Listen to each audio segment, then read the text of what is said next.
I'm John Greaves, the third founder of Garage Life Media, and you are in for a treat with this next interview. My guest is Drew Cameron, who is a true fitness entrepreneur. Drew is a personal trainer, a former natural bodybuilder, and he's about to be a published author. Listen as Drew explains how reading the book Rich Dad, Poor Dad when he was 12 years old influenced him to become an entrepreneur, a dream he pursued after he was honorably discharged from the United States Army. Drew also explains how lessons he learned in the military are making it possible for him to not only survive during the COVID-19 quarantine, but actually thrive as a personal trainer and nutrition coach.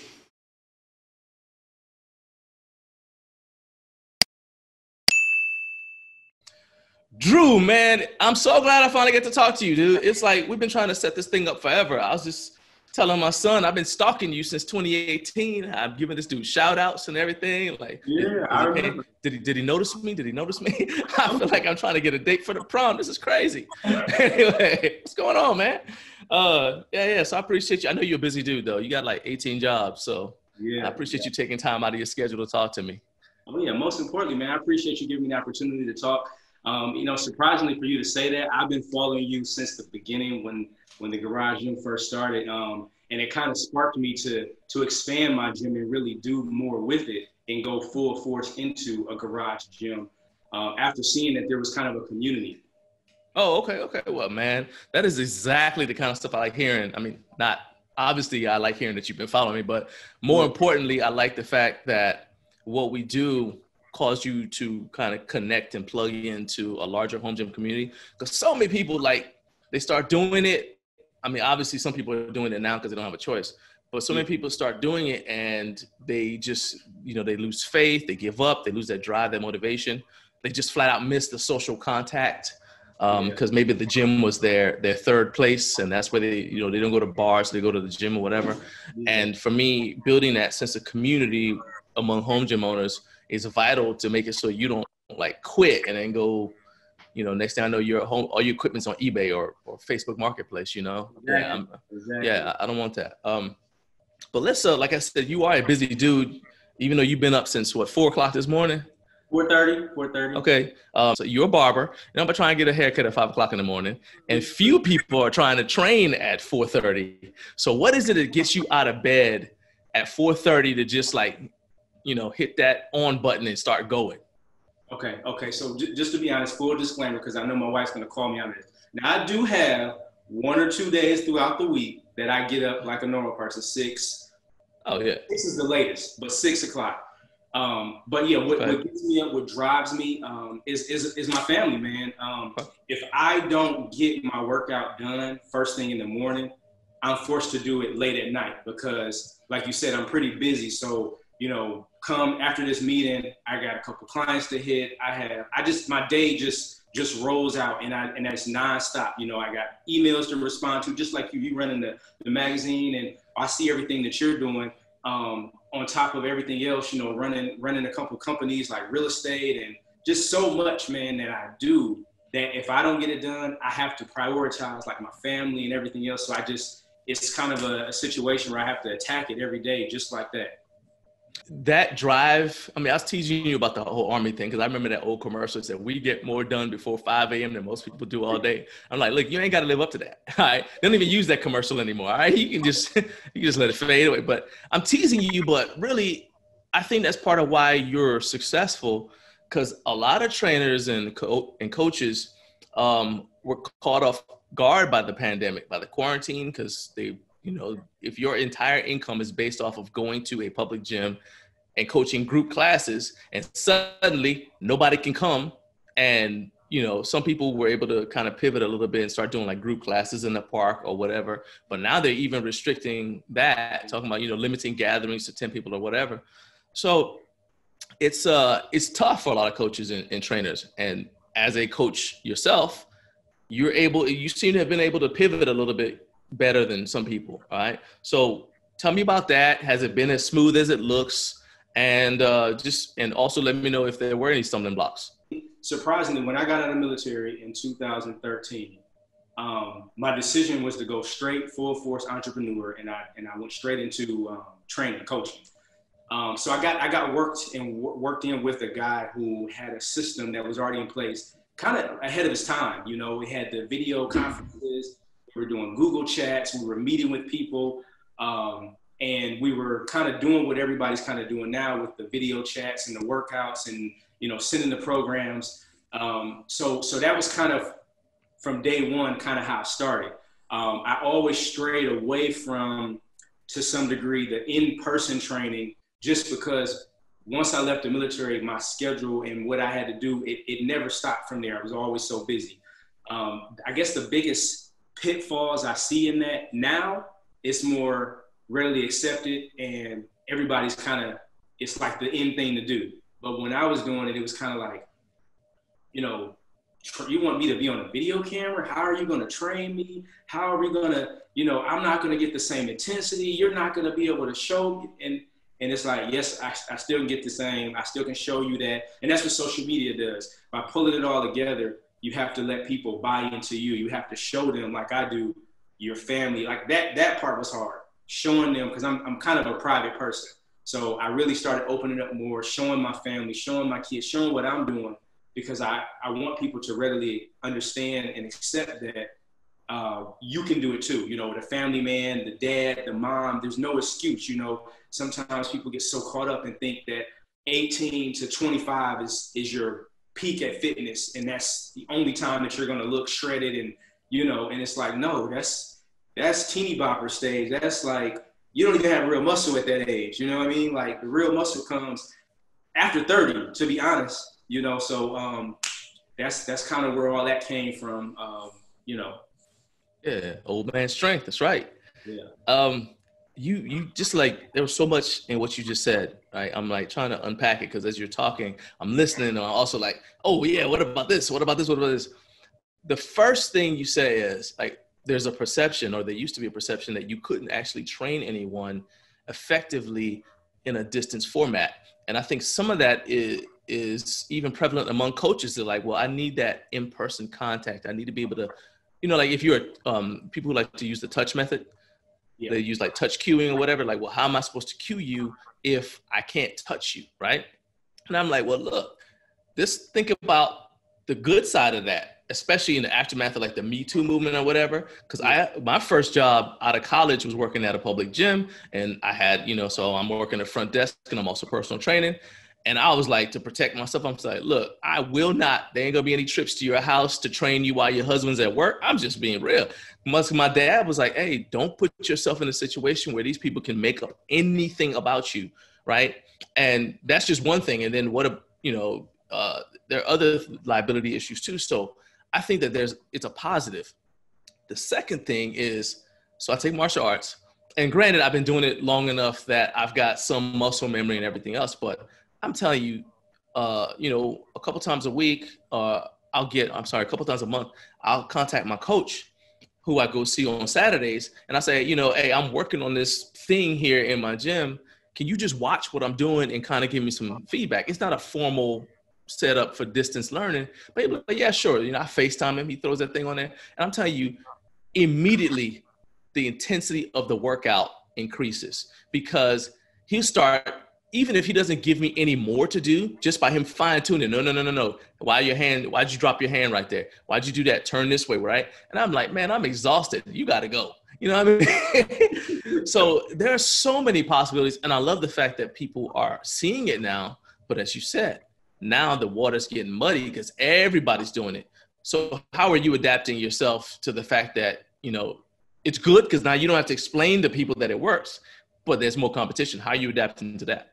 So how I'm adapting to that is I'm digging more in to add a personal touch to it, to let my niche or my specific training modality is more so geared to not the training itself, but the type of person I'm trying to relate to them, so they can, like I said, they can understand that I'm a dad. I also, you know, fitness is not the only thing I do.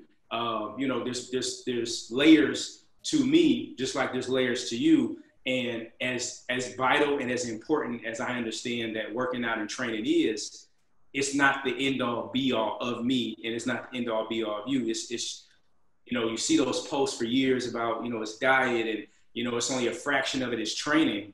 And I just really try to convey that to the people. And one last point I want to make on this subject is, I never forget, when I was in basic training, I had a drill sergeant that told me, I had a girlfriend at the time, and we, you know, when you're in training or whatever, you get those phone calls, the Dear John letters, you know what I'm talking about. Oh yeah. And life is just like, you feel like the end of the world. He said, whatever your problem is, brother, you know, I want you to understand this. You need to be able to, on that phone call, to resolve it and touch that woman or touch that person, whoever you are, from that phone call. If you can learn how to inflect your will, inflect your what is you an embodiment over a phone call, then you'll never lose her and you'll never lose anybody. And I never forgot that, because when I do finally get someone, and you know, because I make a person go through a strict regimen for me to train you. I just don't train everybody, because I want you to be serious. It's important to me. It's important to you, and I want you to get results. Period. Like I said, I don't just do one thing, so it's not like I'm doing it for the money. I really am doing it to be a service. Everything that I do, anything that I'm involved with, is to be a service to people. But when he said that, it stuck with me, and since then, that's how I try to move and do everything. So describe what your training philosophy is. Okay. My training philosophy is, you know, we're all, the body designed to do amazing and great things. It's all about balance. So, you know, one thing that was great in what I grew up in was the more traditional era of bodybuilding. You know, everything was aesthetic. You know, nothing was disproportioned. And those guys were generally athletes. You know, at the end of the day, there were those few that took the PEs and just were kind of genetic monsters that couldn't train or couldn't run around and do anything. But you look at Arnold Schwarzenegger in 1989, 2000, you know, when he still was at his peak. And you remember him in the movies and different things. He could move, he could still do things. Now back then, he looked like a monster. He looks like, oh my God, that's not natural. But now you have guys that look even more freakish. So I grew up in that era with Jean-Claude Van Damme and things like that. So it was all about being able to pretty much attack, you know, your situation, be still in shape and muscular enough where you look good, but you can actually do something with that muscle. So my whole thing, especially with being a dad, my methodology, my principles are built on still keeping you athletic, making you have that beach body, making you look like that above average specimen, but at the same time, keeping that balance. And it gets kind of frustrating at times because you're never going to be perfect. Like if you start doing more push-ups, your bench is going to fail. You start benching more, your push-ups are going to fail. You start doing more karate, you know, your strength is going to fail, or to some degree because you start stretching more ligaments. You know, it just, to stay well-rounded, I'm trying to keep people well-rounded and try to show them that you can do it all, but either you, like in the military, I hate to keep relating everything back to that, but, you know, we were a jack of all trades and a master of none, you know? So if you want to be a master in something, that's fine. But if you just want to be well-rounded, that's kind of where I'm at. Because, you know, do you have powerlifting to be a specific in that? You have bodybuilding to be specific in that. You have gymnastics if you want to, you know, you have your modalities that are specific, but let's roll it all together. That's so much of that resonates with how I believe. I didn't believe this way all the time, but as I've gotten older, I started to see the value in that sort of outlook, because like what I think now is you should basically train for health and strength year round. And there's what I call it functional bodybuilding. You can also call it physical culture, like going back to the roots of training when people were, you know, they had full-time jobs. And so you couldn't work out so hard that you too sore to go to work, right? Because you got to go, hey, okay, that's all wonderful. You got a PR, but now we need you to go bale hay with us in the field. You know, what you going to do with that, right? Actually, it makes me laugh because I still remember my brother, his mom told him he came in excited about he hit whatever the number was on bench. And she said, well, I hope that helps you take out the trash because it's ready to go. I was just like, I love that woman. She's a master of demotivational sayings. But anyway, but at the same time, yeah, like I tell people now, I said, you know, I train hard, but I train not to necessarily get sore. That's not a goal. It may be a byproduct of what I do, but it's not my goal because I still want to be able to finish my workout. And if I walk outside and my daughter is running into the street, I got to be able to run out there and stop her. you know? So and then at the same time, maybe I got a powerlifting meet. I just decide, hey, I'm going to do this powerlifting meet, and it's 6 weeks away. Okay, I can focus on that for 6 weeks. After that 6 weeks is up, we're going to pivot back, and we're going to, first of all, restore the imbalance that I created because I was focusing on one thing. And then, you know, we're going to, you know, then we're going to flow on until the next thing comes up, you know? I tell people I did not to toot my home, but I did a savage race. I didn't do well, but I didn't train for it either. Yeah, like literally we decided to do it that morning. We had registered and then I thought we weren't going to do it. So I was like, man, I ain't going to train for it. I don't even like endurance stuff. I got a bad knee from boot camp. So I ain't running if I don't have to. So I was like, well, if we're not going to do it, I'm not going to train for it. I just keep on doing what I normally do. Yeah. And my wife called me that morning. She said, how much money did you spend on that registration? I told her, she said, oh, we going. And so that's how I found out that we were going to go do it. She said, I'm on my way back to the house. Get off the couch, change clothes. We're going to go do it. I said, we haven't trained. She said, oh, well. So to me, it's like, those are the moments when you realize whether your training works or not. Exactly. It's like, can you do this thing? Yep. One other thing that you have undergone that shows you whether your training works or not is you did a bodybuilding competition. I found a picture of you in the banana hammock. So tell me about that experience. How was that? Oh man. Okay. So I did three of them back to back during that period of time. How far apart? How far apart was it? Were they spread out? Maybe like 6 weeks. Like it was one, then it was 6 weeks later. There was another one, then it was 10 weeks, and then so I did that. I kind of knocked it off the bucket list. You know, something that, you know, from 12 years old when I first got my first Weider magazine or Muscle and Fitness magazine back in the day, or Iron Journal, whatever one. It probably might have been all three. I really wanted to do that, or I thought I really wanted to. I want to be one of these guys. I want to do this. I want to do this. So finally, it was right after the time I got out of the military. I decided to go ahead. You know, I got together with a guy, and he walked me through what I needed to do. I saw what it entailed. And the process sucks. It sucks, you know, because like I stated in my live earlier this week, you know, that's when I learned very quickly that Santa Claus wasn't real. is the drugs, the things that you needed to take that I wasn't willing to take to get me to look at that certain level. I was like, okay, because after the second show, I was like, why am I not getting to what I've been training towards all these years? And the guy said, well, listen, this is the only way you can do it. I'm like, nah, okay, I'll stick with the natural. I'm okay.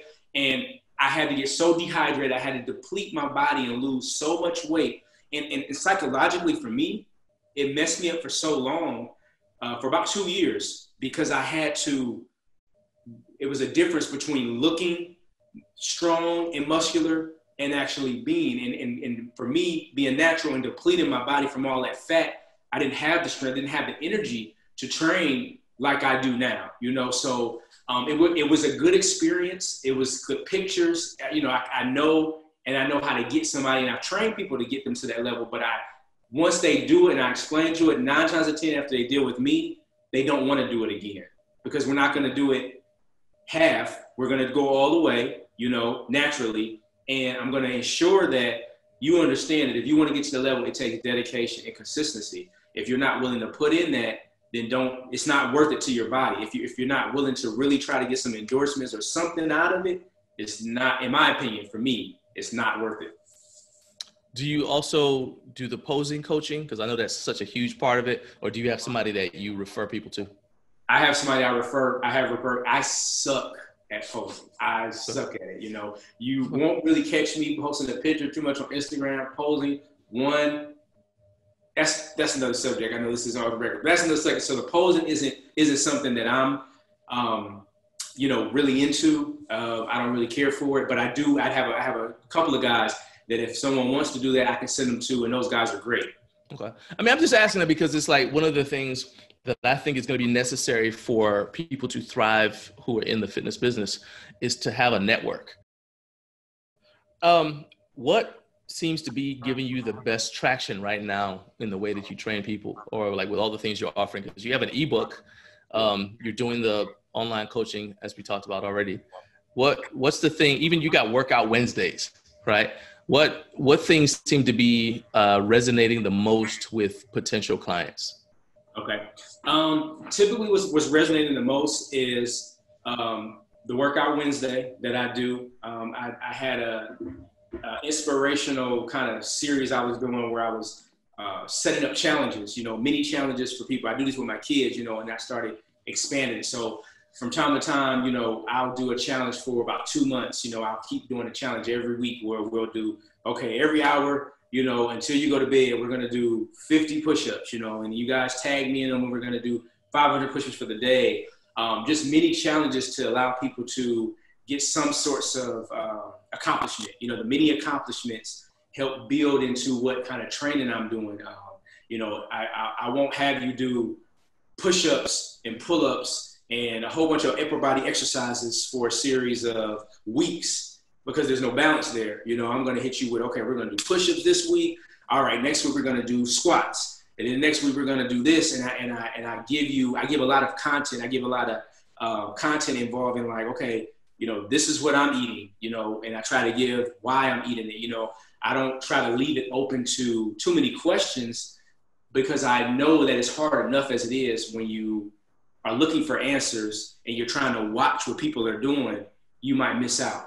And then I always try to keep it open too. Like I mean this when I say, hey, any questions you have, ask me. I'm giving away so much free content because when you really understand the value that I'm giving you, then you'll pay for whatever, you need extra. Like if I'm not giving you enough in the freeness, then now you got the ebook. If you still need more, now we can actually step up to the coaching, so it's levels, kind of like a realistic real life funnel.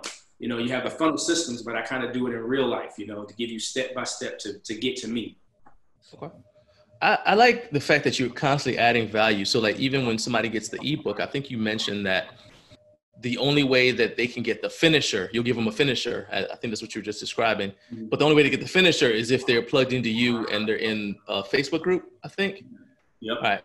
So talk a little bit about your ebook and then what you're doing for people if they do get the ebook. Okay.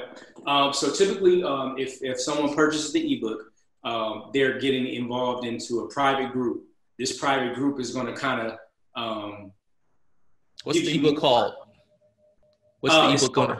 Attack the Day. It's the Attack the Day group, and it's going to be a whole Attack the Day series of the program. And the whole mythology behind the Attack the Day is a 3-day / 4-day program. So you kind of work out total body 3 days, 1 week, 4 days the next. It's on a continuous repetitive cycle. You hit the full body, and you get enough with that, because if you're natural, it's all about volume from what I've learned with research and science and everything. So if we're hitting the full body, 3 times in a week, and we're mitigating the exercises to just enough, when you hit it again on that next day, you're still going to feel good. You hit it again, so you get more workouts, you get more out of the workouts, and you burn more calories, because we all know that doing weightlifting burns a certain amount of calories after the exercise is over with versus doing cardio. So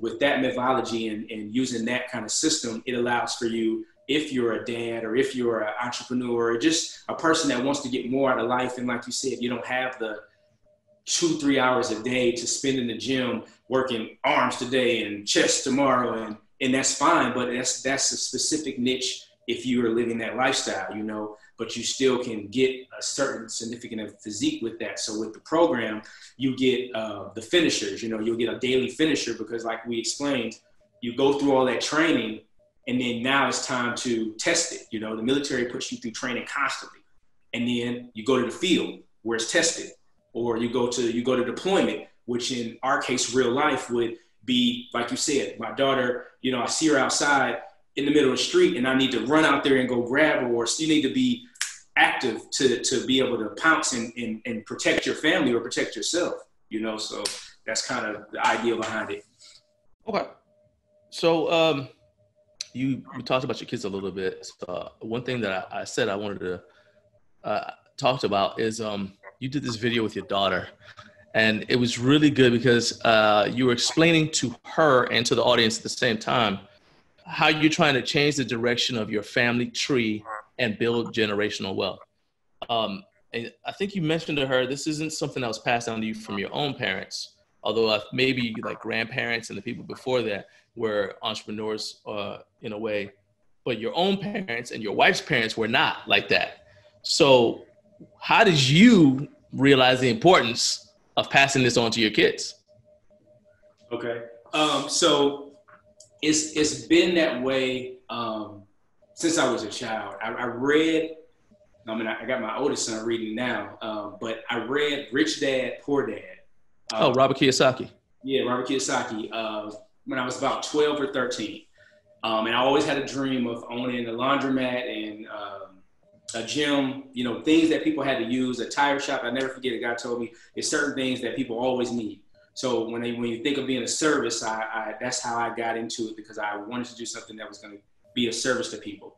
And as far as my mom and dad and my wife's parents, they initially were kind of based off of, you work a job, you work that job for 30 years, you retire from that job, and that's it. And that's kind of honestly what generations before them did as well. But the nugget, the only thing that was different with the prior generations was that they did a little bit more, I feel, of instilling more of why you should do this, or certain values as to like saving money and the importance of it.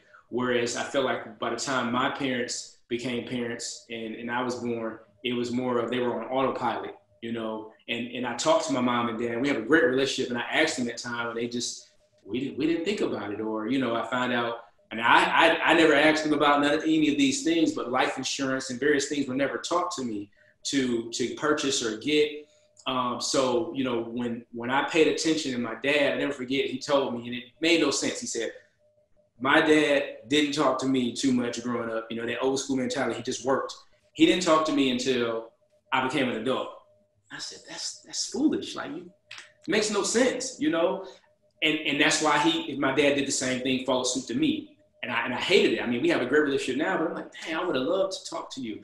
So now my kids say I talk too much, but I don't care. I talk to them about everything. They know everything, because all the books I've been reading, this guy I found on Instagram was just kind of explaining that you need to really focus on, you created this family, this generation, and making sure that they exceed. And in order to really help the generations go forward, they need to know everything now. They need to, schools aren't teaching. When I grew up, they had mechanic workshops and different things that you could do in high school to give you a trade. They don't do any of that now. So it's our jobs as parents to show them everything, teach them everything, and make sure that they're empowered, that by the time they graduate high school, they can go to college if they choose. They can go start a business if they choose. They can do anything. And with my children, I'm already doing that. My daughter's already got a cleaning business, a YouTube channel that she's coming out with. My other son, he has a YouTube channel with gaming and ebooks he's coming out with. So I'm making sure that they're all, doing something. And my middle son, he's more into fitness. So I'm going to give him everything, obviously, that I'm into, because if he can start now and get kids training, because kids don't really play outside anymore, that'll be their exercise, so to speak, So it's just so much, man. I know we're strapped for time, but it's just so much. It's so much. No, that's awesome, because it's funny, because you're a little bit younger than me, but the parallels in our lives are amazing. Like, so my grandfather was an entrepreneur, and my maternal grandfather was an entrepreneur, and he had the biggest impact on me just growing up. But my parents were both, had jobs. So my mom was a school teacher, my dad was a journalist. And so they were hardworking people, but they don't know how to teach me to be an entrepreneur. And my grandfather, unfortunately, passed away before I realized the importance of what he was doing. So now I have all these questions trying to be an entrepreneur. And I'm like, well, where do I learn this stuff? And so I'm doing the same thing. I'm talking my kids' ears off, because I'm telling them, hey, look, this is this. And so, I was telling you, my youngest son is 16. Mm-hmm. He's the one you see sometimes in the videos. I call him my Padawan, because I'm actually doing it like you see, like, okay, so on the off chance that somebody watching this is not into Star Wars, I have to explain this. There are two ways to become a Jedi. You gotta have heard of what a Jedi is. So there are two ways to be a Jedi. You either go to the temple and you attend classes, so that's school, or you have someone who's already a Jedi and you just follow them around and imitate them, which is actually the teaching method that Jesus used. I'm a Christian, and I noticed that the way that we try to teach kids now, the young generation now, or just Christians in general now, isn't the way that Jesus actually taught his followers. He had them just walk around and do life with him, right? They learned in community, whereas we put them in a classroom and we say, sit here and listen to one guy talk. And Jesus did do that, but he didn't do that exclusively, because I don't think that that's the most effective means of teaching anybody anything. You got boys who have the shorter attention spans. Well, let me not say that, because that sounds like a handicap. Actually, they have a different attention span because of how they're designed. They're designed to be doers, movers. And so if you want to keep a boy's attention, you give him something to do. Exactly. Give him a task to do, and then y'all can talk in the middle of doing that task. A girl might want to do something cooperative, or she may want to sit there and just listen to somebody talk, because women are more into sharing. And there's some variations, individuals don't necessarily fit the broad gender framework, but you know what I'm saying? Yeah. And so I think that it's actually the best way to teach your kids is to just let them live life with you and see daddy doing this thing, but then come around and explain, well, this is why I do this. Exactly. This is why I do this, And so it's awesome seeing anybody do that, because that's one of our core values as a business is family first. Be a blessing as you're being blessed. That's another one of our values. And so I just love the things that I see from you. Tell me about God Family and Lifting Academy. Okay. God Family Lifting Academy is kind of Attack the Day is the umbrella of that, right? So essentially, God Family Lifting is a movement that is just kind of on ice right now, just because I learned, more about marketing through my journey. So in order to get that to buzz, I have to build awareness around me and the little things that I'm doing in order for people to want to even listen to what I have to say with that. But since you asked, I can tell you. What God Family Lifting initially started with, the principles on it were kind of how I live my life, my belief system. There's an order and a priority of things. First comes God, then your family, and then lifting. Whatever that means, for you. It could be lifting others up. It could be, because God put us on this earth to be a service to people. So my initial first thing when I think of, lifting others up and being a service is working out, is exercise, is helping them on the healthy side of things, mentally, physically, spiritually. So if you put all those things in order and you have balance between those three, then that allows you to essentially have a better, more purpose-filled, fulfilling life. And that came from a book that I read years ago, The Purpose-Driven Life. You know what I mean? Yeah. So with all the books and the things I've done over the years, with all of that, it resonated with me. And the quote, I manipulated the quote. It was from a movie, Fast and the Furious is one of my favorite movies. And Dom, he said it to, I forgot the guy that passed away, but Brian. The main guy. So he told him, he said, everybody's looking for the thrill, but what's real, he said, is family. But then I thought about that, and that's where the whole montage or saying from my company goes. Everybody's looking for the thrill, but what's real is God, family, and lifting. And that's kind of like, that's what I believe. So I'm always putting God first. Anything we do, we take a road trip, we pray, before we take off on the road. I always try to make sure my family comes, and then my exercise, so that's kind of what that is. And the academy is going to be, once it's up and running fully. Right now I'm just doing the physical side of it. That's where the Attack the Day comes. But when I get to the family side and the God side, it's going to be like a total package ebook that's going to allow you to put all those things in place. I'll teach you how to, set your priorities and what your priorities are, and how to get a sense of balance. Because another thing with the fitness industry, when I came up with that is, everybody's so worried about the superficial, how we look, how the skin, how gripped you are, how big your biceps are. And, you know, like me and you once you get to a certain point in fitness, you know, it's about health. You know, it's funny. I see all these big Instagrammers that started when I started, and I kept more of a centered family approach, and they went hard, you know, on certain avenues. And I see it all goes full circle. You know, they were heavy and all about looking good. Now they're eating right. They're making sure that the foods that they're posting now are more nutritional based. You know, their bodies don't look so ill proportioned anymore. You know, they look healthier. So it resonated with me, like, okay, you know, everybody, you know, will get that balance eventually, but it takes time. But if someone's putting that information out there, I can help the masses sooner than later, you know, because we all hate to wait till we're 35, 40 to finally figure it out. Why not figure it out at 18, you know? Yeah.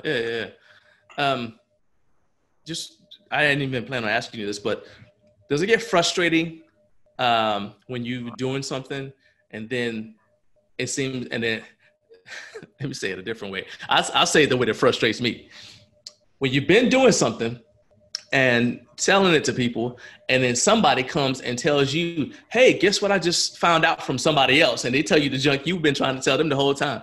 Especially when it's like somebody who like you follows you or that you know, you're like, just make that sad Cat Williams face. Like, yep. Like, come on, man, really? Because you had a magazine. You had a magazine, and I mean, trust me, I know the struggles of trying to get people to read a magazine when conventional wisdom says magazines are dead. And I'm like, how can they be dead when Facebook started a magazine? Yeah, Facebook exactly. has a social media platform. So if they're dead, why would they start a magazine? It's just, they're just for a different purpose than social media, but that's a whole different thing. How do you deal with the frustration of knowing that you're putting out quality content, but then seeing other people kind of get the limelight? Well, I look at it's hard, and I have to continually, refocus. And I read Tim Ferriss's 4-Hour Workweek, and I have to remember that, my pastor said this once before, like, what's meant for me is for me, and what's meant for them is for them.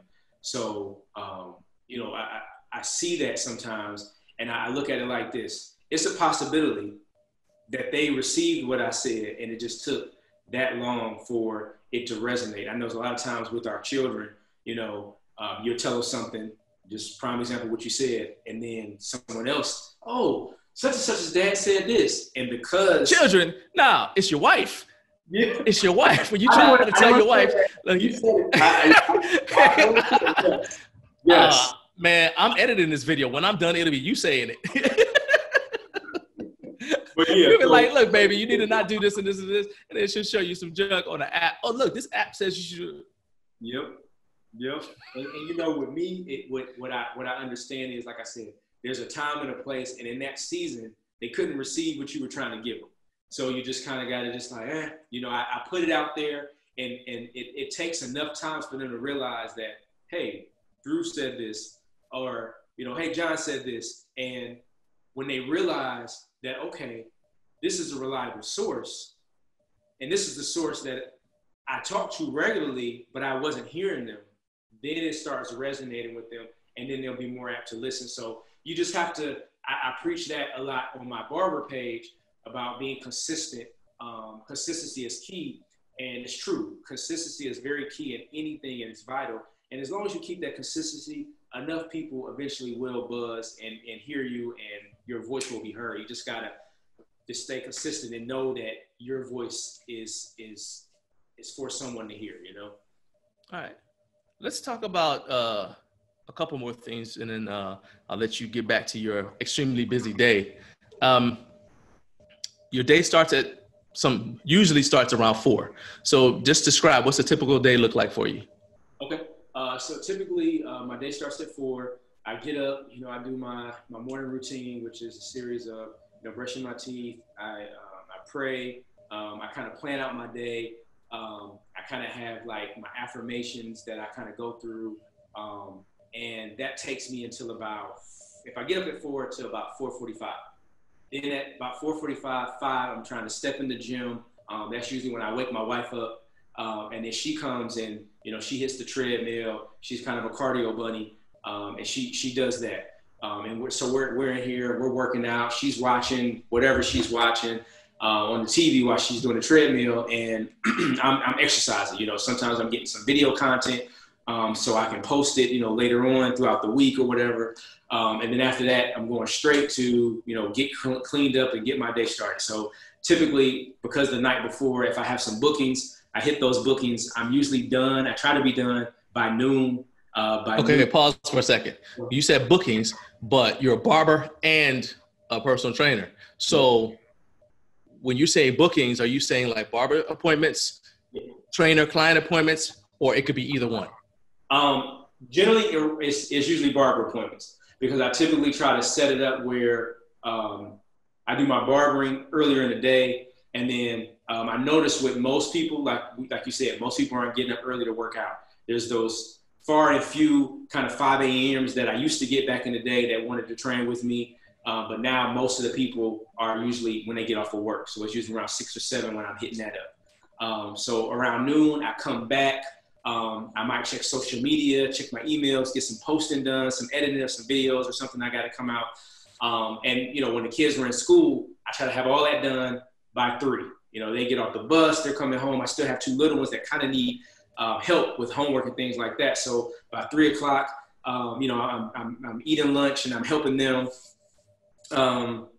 And then at that point, once I help them with their homework and they're done, if they're in sports, when, you know, obviously things have changed now, but that was the demographic before, they would, you know, we would get ready for the sporting events or whatever. And through that time, I might be, while they're at their practices, you know, checking some emails, doing some more content, doing some more marketing or whatever. And then once their practice is over, if I had somebody that I had to train, you know, it'd be between the hours of 6 and 8. You know, we knock out some group training sessions, or I get on some video calls to, you know, kind of see how did the workout go for the day, whatever, make some adjustments. Hey, I didn't like this about my workout or whatever. Post that out, send it out. And then it's kind of family time for me and the wife. You know, me and the wife, you know, we, you know, read together that night, you know, and then we go to sleep and it starts all over again. You know, there's some outliers throughout there where one day I might have no appointments, so I can get more marketing done, more things, go check on my rental property, you know, go set my trades for the week. It varies, and I fluctuate and I get it all done. But generally I plan the day before, so I can keep using my punchline, but so I can attack the day for the next day. You know, I just that's kind of how I roll. 100%. All right. So I saw a meme that I sent you about side hustles, right? Yes. It came from an interesting perspective because, as you mentioned earlier, people have, like the older generations were taught to get a job. You want to get a stable job with benefits, and then you work there until basically they make you leave. And then you go home and you enjoy retirement for a couple of years, and then you're going to die, right? I think that there are a lot of flaws with that system. For example, you see that people tend to outlive their retirement if they retire at the age when people used to retire. Because think about it, it was like, oh, you go somewhere, you work somewhere 30 years. Well, if you start working somewhere at 20 and you work for 30 years, you 50. Life now you're supposed to, and that was, you know, that worked when people were dying at 60, but now people are living to 80, 90, whatever. And so they're outliving their retirement savings. And so now they're pushing the retirement age further and further. Okay, now you're going to retire at 70 or whatever, right? So I think there's so many flaws with that. What I liked about the perspective in that meme was it said you have, and they called it side hustles, but you can just call it income streams, right? And you basically have an income stream for each need in your life. Exactly. Right? So you got one covers utility bills, another one that covers, you know, mortgage, whatever. So you got all this stuff. Is that how you set your stuff up? Like, okay, we'll take care of this will take care of this will take care of this. Or do you have like, okay, I need this amount of money to live, and all that is just basically, it's not like, okay, so being a barber doesn't pay my mortgage. Instead, it just goes into the general fund. And from the general fund, then I allocate what's going to pay what. Yeah, so I work on a collective because certain parts of the businesses that I'm in fluctuate. There's no way. The only thing that's kind of consistent, to be truthful, is the personal training, the barbering, the real estate property. You know, those 3 things are kind of the most consistent every month. I can like, okay, I know I'm getting this. With the ebooks and different things, that's more marketing. You know, the training at times is more marketing. Day trading and different things, you know, that fluctuates according to the market. You know, sometimes I just don't have the time to focus and set my trade. So that goes up and down. So the few things that fluctuate, I've learned over the years just to kind of put it in a collective pot. And that's the best way I allocate funds. I just put it all in. I keep a detailed budget as to kind of what all needs to go out. And the biggest thing is what me and my wife do is we try to keep a lot of things to a minimum. So like things that aren't a necessity kind of go into a pile of, okay, we may be discontinuing this. We may not keep this like Netflix or, you know, cable, which I absolutely hate. Like we have all these TVs in our home and we hardly ever watch them because I push the kids and I talk so much. My wife, she doesn't have time to watch TV, you know? Yeah. So cable's kind of pointless in our household, you know? So things like that, you know, we try to do away with, and so I allocate the funds in that way where we just put everything in one pot, we distribute it out, and we take care of bills accordingly. All right, man. Well, I've taken far too much of your time today, but I was actually enjoying the conversation so much I didn't want it to end. So I don't know what's going to happen with this quarantine, but the Cula is not too far away for me to drive down there. So okay. I might come down and hit you up. But as we close, I want everybody else to find out everything that you're doing and how they can take advantage of all you have to offer. So tell people how they can follow you, how they can get the ebook, everything. Okay. All right. So right now, if you want to follow me and get all the information and get, you know, daily content, you want to go to I Am D Cameron. If you want to reach out, because the site and everything is getting redone, if you want to reach out in the meantime, you go to iamdrewcameron@gmail.com. And that will allow you to send emails and focus from there. When you go into the IMD Cameron, you'll see all the links from my other pages and all the content will be constantly uploaded there. I'll be working on a link tree soon. So all that will be on IMD Cameron. That's the main source to find out all your information. Thank you for watching. I hope you enjoyed my conversation with Drew. I know there's a lot in there, but all of the links for you to get in contact with him are in the description for this video. If you haven't already, please subscribe and share this video with a friend who might enjoy it also. Before you go, there's another video right up there that I think you would enjoy watching, or you can click right over there to check out our merch so you can support our brand and make more videos like this possible. Have a good day.